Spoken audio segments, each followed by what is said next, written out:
Bismillahirrahmanirrahim. Assalamualaikum warahmatullahi wabarakatuh. Alhamdulillah wassalatu wassalamu ala Rasulillah wa ala alihi wa sahbihi wa man walah wa ba'du. Saudara-saudariku, saya Adi Hidayat ingin menyapa, mendoakan dan tentunya bermohon kepada Allah Subhanahu wa taala semoga kita semua senantiasa dirahmati, disehatkan dan juga dikuatkan oleh Allah Subhanahu wa taala khususnya dalam situasi menghadapi wabah saat ini, dan semoga Allah segera berkenan mengangkat wabah virus COVID-19 ini yang tengah kita hadapi bersama. Hari ini izinkan saya untuk menyosialisasikan tentang fatwa Majelis Ulama Indonesia terkait dengan pedoman pengurusan jenazah muslim yang terinfeksi virus COVID-19. Ya, alhamdulillah, barangkali ini menjadi jawaban dari pertanyaan banyak saudara-saudari kita muslim khususnya di Indonesia ini terkait dengan hal dimaksud, dan saat ini tengah ada bersama kami fatwa yang telah dikeluarkan oleh Majelis Ulama Indonesia, dan saya secara spesifik telah meminta izin untuk menyosialisasikan ini dan telah mendapatkan izin dimaksudkan. Semoga dengan ini insya Allah akan sirna segala kepanikan, kebingungan, kesulitan, dan tentunya kita sebagai warga negara yang baik dan juga muslim tentunya yang baik, bila sudah keluar fatwa dari Majelis Ulama Indonesia, maka hendaknya pendapat-pendapat pribadi yang tengah kita keluarkan bisa merujuk pada fatwa yang dimaksudkan. Izinkan saya untuk segera membacakannya dan mohon bisa disimak dengan baik. Poin-poin yang membutuhkan penjelasan, mohon izin setidaknya saya bisa memberikan penjelasan dengan ringkas dan padat. Bismillahirrahmanirrahim. Fatwa Majelis Ulama Indonesia nomor 18 tahun 2020 tentang pedoman pengurusan jenazah tajhiz al-janaiz muslim yang terinfeksi COVID-19. Mohon izin fatwa ini dikhususkan untuk pengurusan jenazah muslim.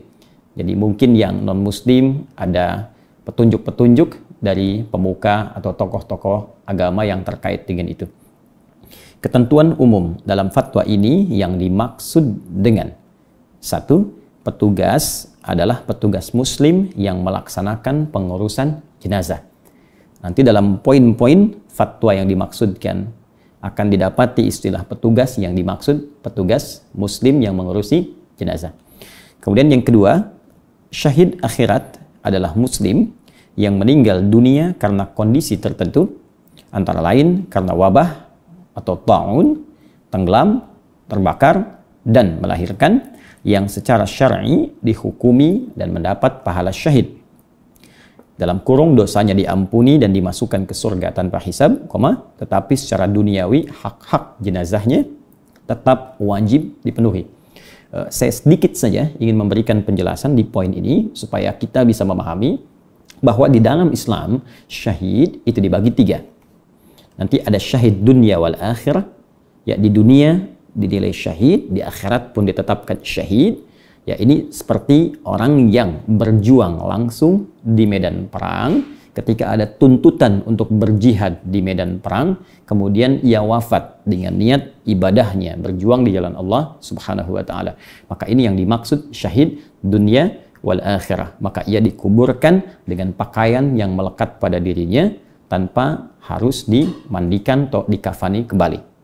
Ya, ada lagi yang kedua nanti syahid akhirah, dunia ad-dunya, ad-dunya. Jadi ia syahid dalam penilaian akhirat, tapi untuk di dunianya ia berbeda dengan yang pertama karena masih diberikan hak-haknya berupa hak jenazah pada umumnya, tidak seperti yang pertama tadi. Jadi tetap ia dimandikan, tetap ia dikafani, tetap ia kemudian disolatkan seperti pada umumnya jenazah muslim yang lain, hanya statusnya syahid di hadapan Allah Subhanahu wa taala. Dan tadi sudah disampaikan di sini contohnya seperti wabah, tenggelam, terbakar, dan melahirkan. Ya, kalau Anda ingin spesifik mengetahui hadisnya, di tangan saya juga sudah ada beberapa lembaran yang saya langsung dapatkan dari kitab-kitab terkait langsung dengan syahid akhirah. Ya, seperti ada riwayat di sini dari sahabat istri Nabi bahkan ya sallallahu alaihi wasallam dari Sayyidah Aisyah radhiyallahu taala anha ummul mukminin, bahwa beliau menyampaikan informasi Nabi pernah bersabda, "Falaisa min 'abdin yaqa'u ta'unu fihi fayamkuthu fi baladihi sabira muhtasiba an ya'lamu annahu lam yusibhu illa ma kataballahu azza wa jalla lahu illa kana lahu mithlu ajri syahid." Ya, disampaikan bahwa tidaklah seorang hamba yang tertimpa atau mengalami wabah fayamkuthu fi baladihi, maka ia menetap di tempatnya, ya di daerahnya, atau dalam konteks kalau menyebar luas di kabupatennya, kotanya, provinsinya atau negaranya, kemudian ia bersabar, mengoreksi diri dan menyadari bahwa semua itu tidaklah ditetapkan kecuali dengan izin Allah Subhanahu wa taala. Maka hal demikian, kalaupun ia wafat dalam kondisi terkena wabah itu, maka ia mendapatkan pahala syahid. Nah, ini pun dikuatkan kalau Anda buka di Al-Bukhari dan Muslim, riwayat sahabat Abu Hurairah radhiyallahu taala anhu, Nabi pernah menyampaikan asyuhada'u khamsatun. Ya, di antara para syahid itu ada 5 yang Nabi sebutkan. Nanti di hadis lain disebutkan beberapa yang lain juga. Nah, 5 ini diantara contohnya, kata Nabi, al-mat'unu, orang yang terkena wabah lalu wafat. Yang kedua al-mabtunu, ya, orang yang mengalami penyakit perut yang sangat, ya, kemudian ia wafat. Ya, yang kedua ini seperti ibu misalnya yang tengah mengandung, mengalami penyakit perut, wafat ya saat mengandung, apalagi kemudian melahirkan, maka masuk juga kemudian kategori syahid. Yang ketiga al-ghariqu, yang wafat dalam hal tenggelam. Yang keempat sahibul hadmi, yang tertimpa bangunan. Ya, kemudian yang kelima syahid fi sabilillah. Nanti di hadis lain Anda temukan juga yang terbakar, ya. Kemudian juga spesifik di sini disebutkan yang melahirkan dan beberapa contoh yang lain. Poin kedua ini saya ingin memberikan berita gembira bagi sebagian yang mungkin tengah bersedih. Karena boleh jadi karena panik, bingung. Ya, mohon maaf sekali. Ada dihiasi di berita bahwa saudaraku, Anda mengantar ke kuburan hanya 1-2 orang.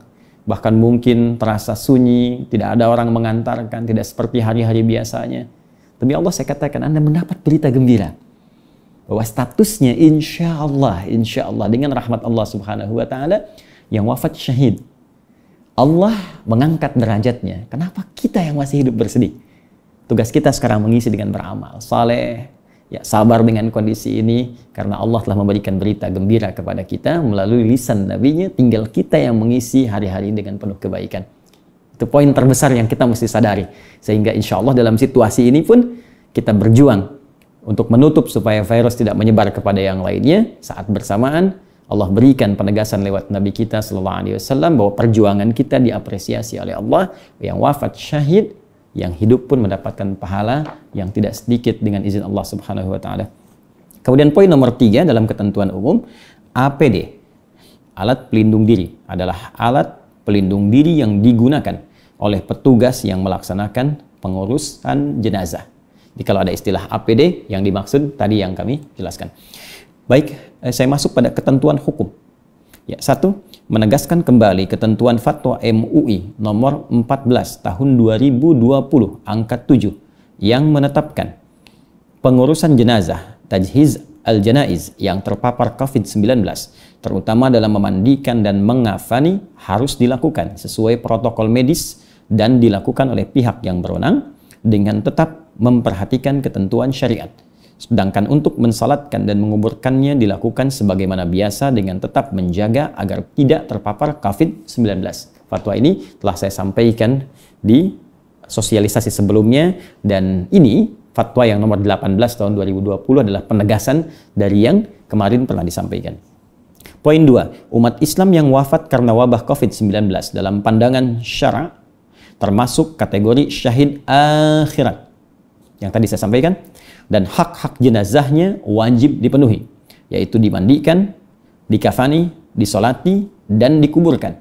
Saya tegaskan lagi poin ini, dan hak-hak jenazahnya wajib dipenuhi, yaitu dimandikan, dikafani, disolati, dan dikuburkan, yang pelaksanaannya wajib menjaga keselamatan petugas dengan mematuhi ketentuan-ketentuan protokol medis. 3. Pedoman memandikan jenazah yang terpapar COVID-19 dilakukan sebagai berikut. Ini detail dari petunjuk yang tadi disampaikan. A. Jenazah dimandikan tanpa harus dibuka pakaiannya. Nah, ingat baik-baik, jadi kalau Anda petugas yang bertugas memandikan jenazah terpapar atau terinfeksi COVID-19, ini sudah ada fatwa dari MUI, jika jenazahnya muslim, maka jenazah dimandikan tanpa harus dibuka pakaiannya. Ini fatwa tidak sembarangan, jadi mohon maaf, mohon izin dan mohon berkenan saya menegaskan, jangan masuk ke wilayah-wilayah komentar bila bukan bidangnya. Nah, jadi mohon izin sekali lagi, kalau kita bicara ekonomi, ekonom yang berhak memberikan pandangan. Kita bicara hukum-hukum keduniaan, ahli hukum bicara. Nah, sekarang kita bicara spesifik tentang hal yang penting, urgen di agama, maka jangan semua orang menjadi mufti. Jangan semua orang mendadak pintar agama. Ya, ini mesti kita ikuti. Jadi Anda jangan pernah berkomentar kenapa tidak dibuka, tidak ini sudah penelitian, sudah bertanya, sudah ada dokter dipanggil, sudah semua didengar keseluruhannya, maka keluar fatwa semacam ini. Jadi jangan khawatir, yang memandikan pun tidak akan mengurangi nilai-nilai karena dalam kondisi darurat berbeda hukum seperti hal biasanya. Saya ulangi untuk menegaskan. A. Jenazah dimandikan tanpa harus dibuka pakaiannya. B. Petugas wajib berjenis kelamin yang sama dengan jenazah yang dimandikan dan dikafani. Ya, wajib. Awas, jadi kalau yang perempuan, petugas mesti perempuan. Kalau ia laki-laki, petugas mesti laki-laki. Karena itu saya sarankan dan saya tegaskan ya kepada khususnya semua muslim, tidak usah aneh-aneh. Kalau Anda laki-laki, laki-laki saja. Ya, kalau Anda perempuan, perempuan saja. Sehingga Anda tidak membuat bingung ya dalam kehidupan dan dalam interaksi, mending hidup ya juga menyebabkan kebingungan, wafat pun bikin orang bingung juga.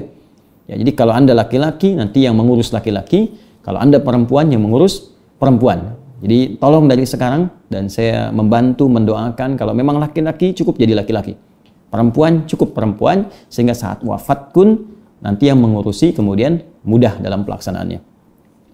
C. Jika petugas yang memandikan tidak ada yang berjenis kelamin sama, maka dimandikan oleh petugas yang ada dengan syarat jenazah dimandikan tetap memakai pakaian.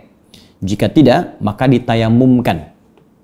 Nah, jika memang tidak ada lagi yang lain-lain, ya, kemudian jenis kelaminnya tidak ada yang sama, maka di sini fatwa nomor C, dimandikan oleh petugas yang ada.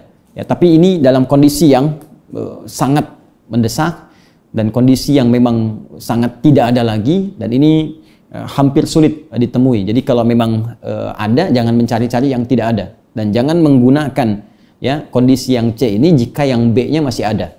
Ya, jika yang B-nya masih ada. Baik. Dan ingat, keterangan yang paling digarisbawahi atau harus kita perhatikan dengan betul bahwa jenazah dimandikan tetap memakai pakaian. Jika tidak, maka ditayamumkan. Ya, maka jika tidak ditayamumkan.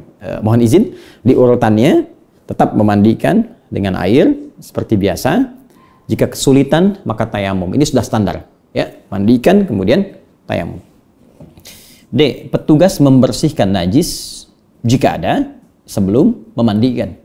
Nah, jika ada najis, kotoran atau apa, dibersihkan terlebih dahulu dengan standar protokol yang ketat tentunya, baru kemudian dimandikan. E. Petugas memandikan jenazah dengan cara mengucurkan air secara merata ke seluruh tubuh. Nah, jadi mohon izin, hanya dialirkan, dikucurkan. Ini sama persis dengan fatwa yang disampaikan di Al-Azhar. Ya, jadi mohon izin, maaf, tidak ada memijat, tidak ada yang lain, meminimalisir sentuhan dengan mayit ya yang telah wafat tadi. Cukup dialirkan air saja secara merata dari ujung atas sampai dengan bagian bawahnya. Baik. Kemudian F. Jika atas pertimbangan ahli yang terpercaya bahwa jenazah tidak mungkin dimandikan, maka dapat diganti dengan tayamum sesuai ketentuan syariah. Nah, ini kalau ada dari ahli medis yang sangat terpercaya, capable di bidangnya, dan memberikan pemahaman, edukasi kepada kita bahwa ini nggak mungkin dimandikan karena pertimbangan tertentu. Maka langsung berpindah kepada opsi tayamum. Bagaimana caranya? Satu, mengusap wajah dan kedua tangan jenazah minimal sampai pergelangan dengan debu yang bersih tentunya. Ya, ini saya garis bawahi, debu yang bersih. Ya, jadi al-sa'idan thayyibah cukup diusapkan ke wajahnya, kemudian di tangan telapak minimal sampai pergelangan di sini. Ya, kanan kiri dicukupkan sampai dengan situ. Dua, untuk kepentingan perlindungan diri pada saat mengusap, petugas tetap menggunakan APD, alat pelindung diri. Jadi tidak usah dibuka. Ya, cukup saja gunakan itu. Debu yang bersih bisa ditemukan dimanapun. Ya, ditempelkan debu yang bersih, bukan di tempat yang kotor bernajis, bukan itu. Cari tempat bersih, tempelkan di situ. Kemudian tayamumkan di wajah. Ya, setelah itu tempelkan kembali dan di telapak tangannya sampai pergelangan. Tangan ke pergelangan, telapak punggung pergelangan. Ya.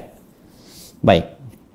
Poin G, jika menurut pendapat ahli yang terpercaya bahwa memandikan atau menayamumkan tidak mungkin dilakukan karena membahayakan petugas, maka berdasarkan ketentuan darurat syariah, jenazah tidak dimandikan atau ditayamumkan. Ini pun pandangan sudah disepakati para ulama-ulama kita. Ini kalau sudah tidak memungkinkan dimandikan, ditayamumkan pun itu tidak bisa dikerjakan, maka dalam kondisi ini tidak perlu dimandikan, tidak juga ditayamumkan. Dan mohon sebesar-besarnya jangan samakan situasi saat ini yang tidak biasa dengan situasi yang biasa. Jadi jangan rasa yang berpikir di sini, ya kasihan mayit begini, kasihan, tidak. Justru ketika Anda tidak mengerjakan itu, Anda bisa berdosa karena aspek-aspek yang lainnya.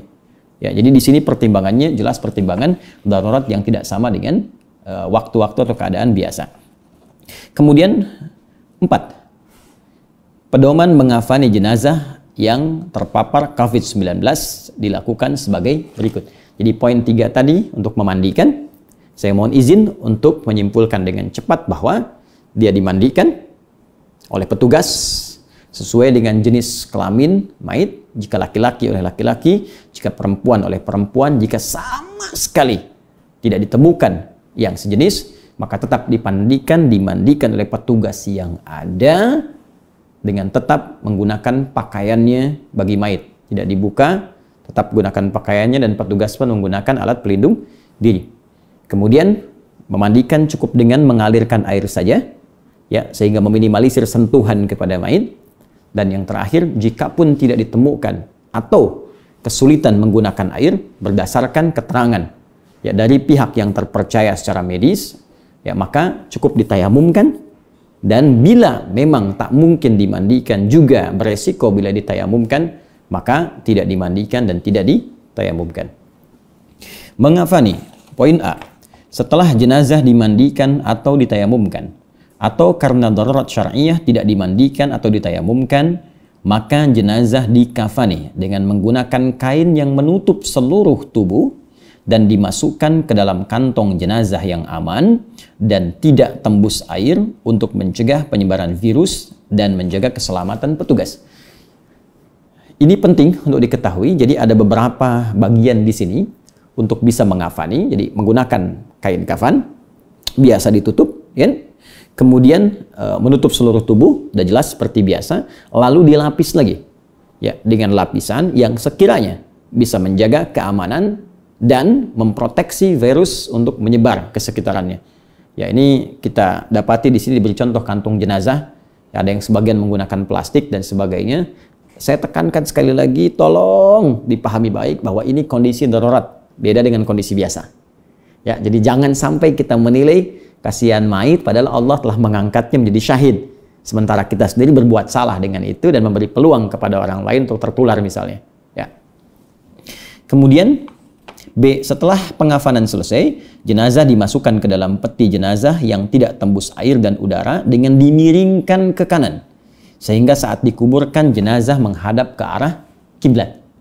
Jadi kalau memang dengan pelindung tadi yang telah menggunakan plastik atau sejenisnya atau kantung masih diduga ya khawatir belum aman bisa menyebar, maka berlaku yang poin B tadi, ya dia bisa dimasukkan ke dalam peti dengan posisinya miring ke kanan.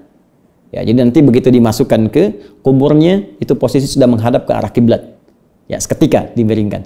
Nah, itu kalau memang kondisinya mesti ya dikhawatirkan kalau tidak dimasukkan peti bisa ada penyebaran. Kalau tidak maka cukup dalam kondisi yang pertama tadi, ya kemudian bisa dimasukkan ke dalam kuburnya dalam posisi yang dimiringkan ke kanan. Tapi kalau memang dalam kondisi itu khawatir saat dibawa, ya saat dipegang, maka MUI berpikir lebih panjang lagi dengan menyampaikan fatwa yang nomor B tadi, yaitu dimasukkan ke dalam peti, posisi miring ke kanan, sehingga masuk ke kuburnya sudah menghadap ke arah kiblat.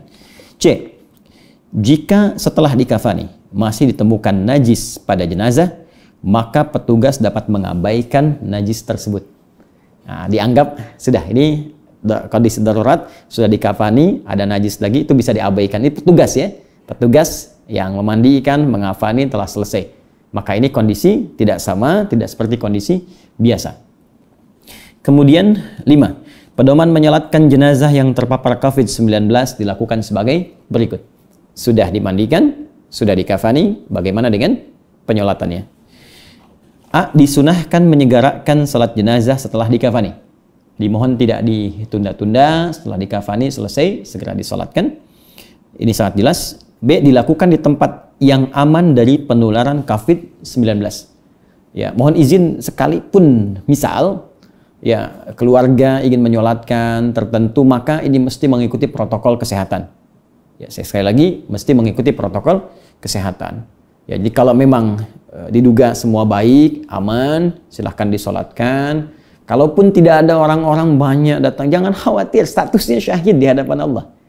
Ya, jelas. Kalimat Nabi-nya jelas, hadisnya jelas, disampaikan sahabat sampai ke ulama. Jadi jangan sampai, mohon maaf, kondisi tidak adanya orang memengaruhi cara fikir kita untuk salah berpikir tentang ketentuan syariat kita. Itu poinnya. Ya, jadi kalaupun nanti yang menyolatkan terbatas, insya Allah baik di sisi Allah Subhanahu wa Ta'ala. Kemudian dilakukan oleh umat Islam secara langsung, hadir minimal 1 orang. Jika tidak memungkinkan, boleh disolatkan di kuburan sebelum atau sesudah dimakamkan. Jika tidak dimungkinkan, maka boleh disolatkan dari jauh, solat ghaib. Nah, ini sangat panjang sekali ya berpikirnya. Jadi kalau setelah dikafankan, setelah selesai, langsung disolatkan, ya minimal 1 orang yang menyolatkan. Kalaupun ada yang lain ikut menyolatkan atau secara terbatas keluarga menyolatkan, dipandang aman secara protokol kesehatan. Kalau tak mampu khawatir dengan itu, maka nanti sebelum dikuburkan bisa di situ atau setelahnya. Ini juga ada turunan dari fatwa itu dan referensinya juga ada di sini. Atau kalaupun dikhawatirkan dengan berkumpul di tempat tertentu bisa tertular kembali atau kondisi yang lain, maka bisa dilakukan dengan salat ghaib. Ini sangat jelas dan tidak perlu banyak ditafsirkan kembali. D. Pihak yang menyolatkan wajib menjaga diri dari penularan COVID-19. Ini sudah jelas, tidak perlu diterangkan kembali. Poin nomor 6. Pedoman menguburkan jenazah yang terpapar COVID-19 dilakukan sebagai berikut. Jadi, mohon izin, memandikan sudah atau ditayamumkan, mengafani sudah, kemudian menyolatkan sudah. Sekarang bagian terakhir adalah menguburkan.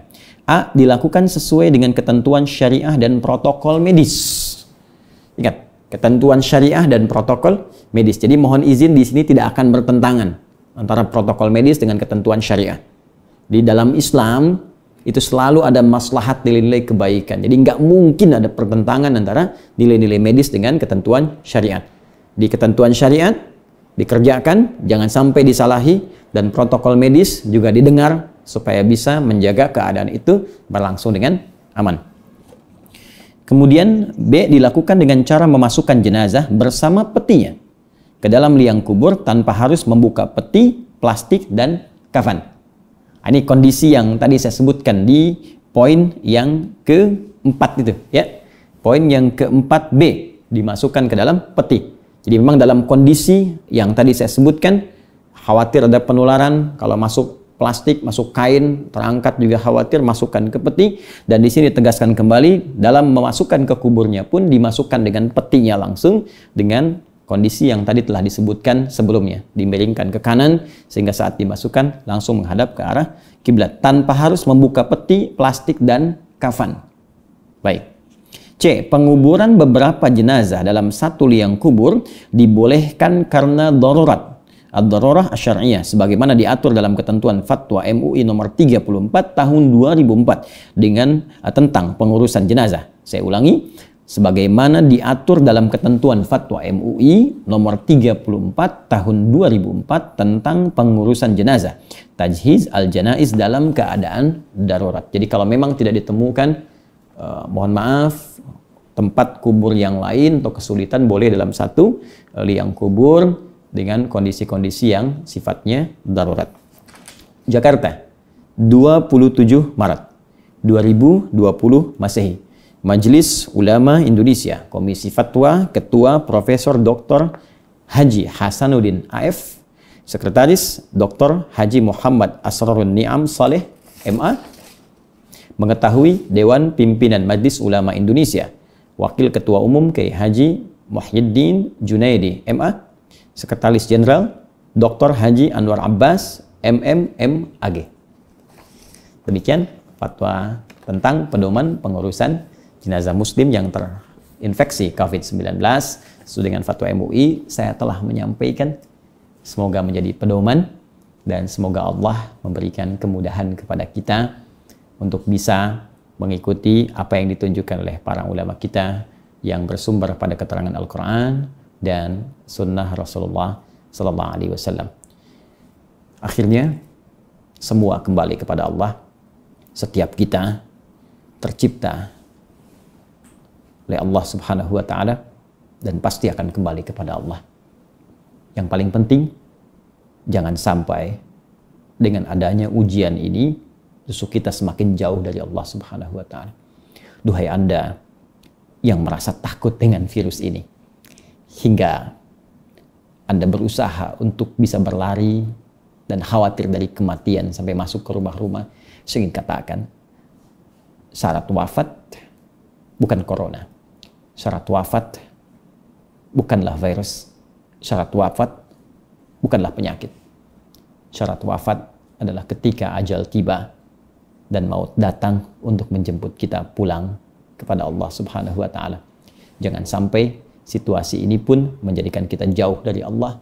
Kalau Anda sudah ditepikan dari kesibukan dunia untuk memiliki waktu luang bermunajat, beraktivitas, ibadah, bercengkrama dengan nilai-nilai ibadah terbaik kepada Allah, belum juga mampu mendekatkan diri kepada Allah, maka dengan cara apa lagi Allah mesti membuat kita lebih dekat dengannya. Adi Hidayat, Assalamualaikum warahmatullahi wabarakatuh.